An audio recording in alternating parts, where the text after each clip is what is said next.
Presidente Rodrigo Duterte mutambong sa ika-500 katuig nga kasaulugan sa kadaugan sa Mactan. Apan publiko giawhag sa pagsaksi sa kalihukan, pinaagi lang sa online aron masigurong mapatuman ang mga health protocols. Siluan mayroon din sa report. Gipahibaw ni Lapu-Lapu City Mayor Junard Ahongchan nga konpirmado ng mutambong si Presidente Rodrigo Duterte sa ipahigayong reenactment sa Battle of Mactan karong Abril 27. Sugdan ang kalihukan sa usa ka flag raising ceremony pag alas 7 sa buntag sa Mactan Shrine. Dayon isunod ang wreath laying sa monumento ni Lapu-Lapu.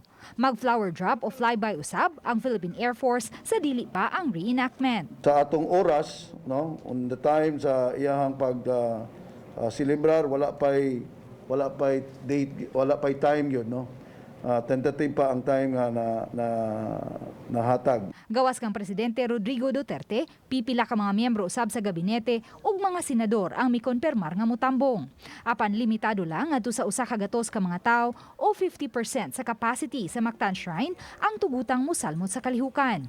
Ang ato lang is more on online, na mga virtual nga mga makita sa ato mga kaigsunan on that day.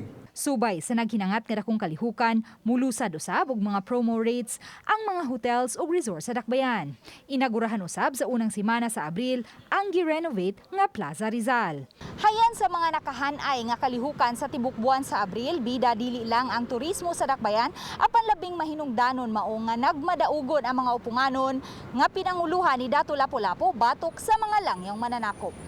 Uban ni Godfrey Rilien, Luan Marondina, Balitang Besdak.